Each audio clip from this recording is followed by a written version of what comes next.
Hello guys, hi guys, we're back here in our third video. Let's finish our exercises, shall we? Paramos então por aqui no item 5, que era uma extra information, né, para mostrar para nós outros common features do texto acadêmico, tá certo? No vídeo anterior a gente parou aqui vendo os elementos do texto, né? O título, subtítulo, heading, o que é uma sentence, o que é um phrase e o parágrafo, tá bom? Então a gente parou por aqui. Aqui então, eu até recebi um e-mail de um de vocês perguntando se isso aqui era uma atividade e se tinha que marcar a opção correta. Não, pessoal, isso aqui não era uma atividade, não era um exercício, ele é só outros common features que a gente pode identificar no texto, tá? Então, quais são eles? Reference to sources using citation. Então, aqui, ó, por exemplo, você está escrevendo seu texto, você quer citar alguém, né? Você pode fazer uma citação direta ou indireta.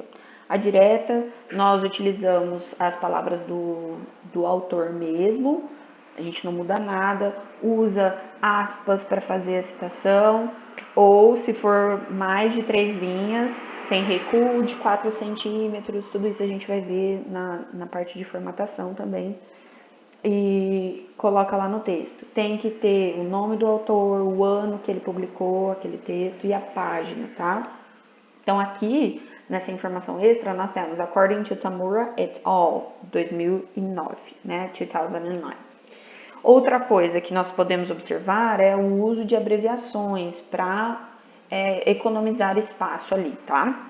Então, o que vocês puderam ver aqui no exercício anterior?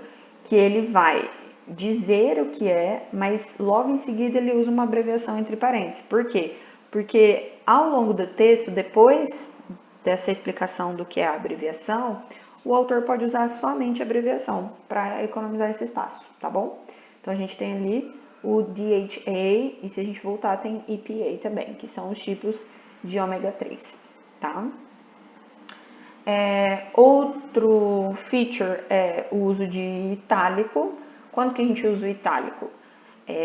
Para mostrar que tem algo em outra língua. Eu uso de itálico para mostrar que você utilizou uma palavra em outra língua. Nesse caso, nós vamos ver esse et al, né? O que é et al? O et al é a mesma coisa que and others. Então aqui ele está funcionando, né? According to Tamura et al, according to Tamura and others, or other authors, né? Theorists. Então, normalmente vai aparecer assim. Quando a gente está escrevendo em português, por exemplo, e utiliza uma palavra em inglês, essa palavra em inglês no texto vai estar em itálico, tá bom? Brackets, used to give subsidiary information or to clarify a point. Então, se você quer esclarecer algum ponto que você utilizou ali, né, ou vai dar uma informação extra sobre algo, você pode usar entre parênteses, tá? Olha lá o exemplo. But others short chain fatty acids come from cheaper sources such as soya.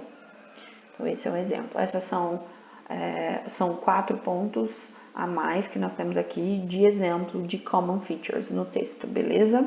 Então, é para isso que ele colocou aqui.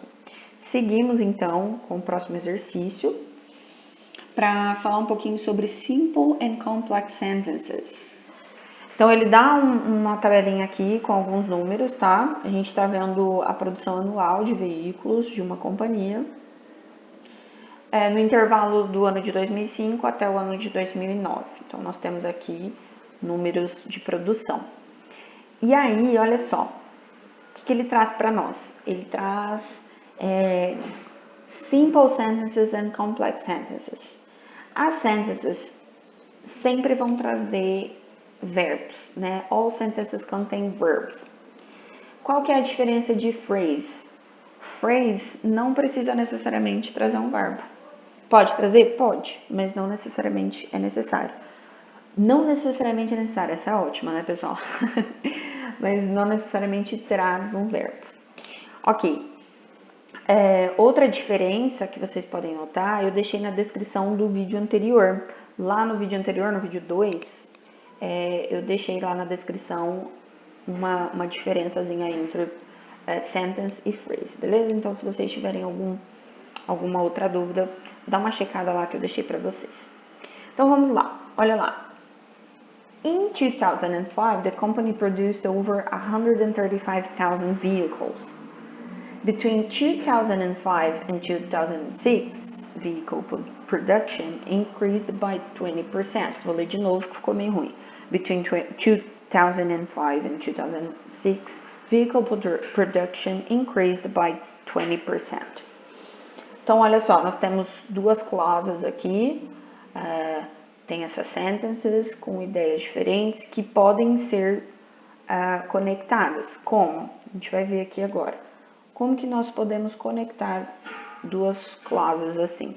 Simple sentences are easier to write and read, but complex sentences are also needed in academic writing. However, students should make clarity a priority and avoid writing very complex sentences until they feel confident in their ability. Complex sentences contain conjunctions, relative pronouns, or punctuation, which link the clauses. Então, como que nós podemos fazer isso, né? Como que nós podemos juntar essas clauses, como essas duas aqui que ele deu exemplo. Ele mesmo vai dar esse exemplo para nós. A gente pode usar conjunctions, relative pronouns ou punctuation. O primeiro exemplo ele vai usar conjunction, tá? No segundo exemplo, ele vai usar punctuation. Então, ele usou semicolon aqui, né?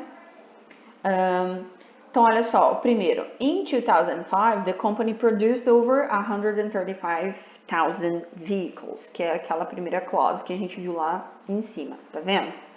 Ele conectou as duas usando o but. Olha só.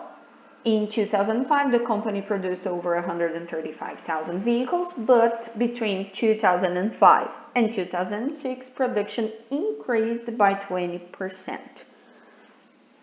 Legal. O outro exemplo, ele vai trazer para nós, ó, over 164,000 vehicles were produced in 2007. Conexão ali com semicolon, com punctuation. By 2009, this had fallen to 123,000. Percebemos, né? Então, como que a gente pode juntar essas ideias? Como a gente pode juntar as clauses? Com conjunctions, com relative pronouns ou com punctuation, tá bom? Então, qual é o objetivo do exercício? Para vocês treinarem um pouquinho. Então, dá para treinar com duas simple sentences, beleza? E depois a gente pode juntar essas duas sentences ou pode criar outra também, usando o quê? Os dados dessa tabelinha que ele dá para nós aqui, tá bom? Então, o que eu fiz? Eu estava lendo os exercícios que vocês me enviaram e eu peguei alguns exemplos de vocês, dei uma corrigida e trouxe aqui para nós analisarmos. Então, olha só, lá na answer aqui que eu vou deixar para vocês, lá na plataforma, a gente chega nesse exercício e temos aqui letra A e a letra B são exemplos de simple sentences, beleza? A letra C e a letra D são exemplos de complex sentences. Vamos lá? The company produced 21,495 more vehicles in 2006 than in 2005. Então, tem uma comparação dos dois anos aqui. E é uma simple sentence. No segundo, ó, the company produced 12,395 less vehicles in 2009 than in 2005. Também está fazendo a comparação, simple sentence. Vamos ver agora complex sentences aqui com aqueles conectores que a gente viu, né? Com as formas de conectar, que seriam com conectores, com pontuação ou com pronomes relativos, né? Então, o primeiro, a gente tem uma conjunction aqui, né? Olha só, in 2005, the company produced over 135,000 vehicles. Nonetheless, or nonetheless, 4 years later, they produced 123,075, approximately 12,000 less. Então, aqui eu fiz uma conexão, né, usando uma conjunction aqui, beleza? O segundo, a gente tem uma... voltando aqui, ó, tem conjunction e tem punctuation. Dá pra gente utilizar dos dois também. No segundo, nós temos um pronome relativo, que é o when. Olha só. The company has been successful in vehicle production since 2005, having increased gradually until 2007, when it reached its production record, with almost 165,000 cars. Então, aqui eu tenho um pronome relativo, ele está se referindo ao quê? A data quando atingiu o recorde de produção, tá? Então, esses são os exemplos. E esse vídeo vai ficar um pouquinho mais longo que os outros, eu cuidei para ficar uns 10 minutos cada vídeo, né? Mas esse vai ficar um pouquinho mais longo, por quê? Porque nós vamos entrar no último exercício, que vai falar um pouco da escrita de parágrafos. Nós não entramos com tantos detalhes na escrita de parágrafos. A gente viu nas aulas anteriores, né, o general idea, topics e details, que faz parte da construção do parágrafo. A gente trabalhou um pouco sobre a construção do parágrafo inicial, que seria de introdução. Esses elementos também podem aparecer nos outros parágrafos, tá? Tendo isso em mente, a gente consegue mais ou menos conversar sobre parágrafo aqui, tá bom? Então, ele pede para vocês refletirem sobre essas perguntas aqui, que vocês não precisavam responder, mas quem respondeu não tem problema também, eu vou analisar aí as respostas de vocês. Mas nós vamos entrar com mais detalhes na paragrafação no item 1.10. Esse aqui é o 1.1, né, inicialmente. Então, a gente vai continuar fazendo os exercícios desse material aqui, e aí a gente vai chegar nessa parte, tá bom? Mas, o que ele pede? Você poderia ir por este caminho que eu vou sugerir para vocês agora. Ir para uma coisa mais instintiva, para ver se vocês de fato estão sabendo o que é o parágrafo. Porque daí em seguida nós vamos para o item 1.10 para ver de fato como é essa organização de parágrafo.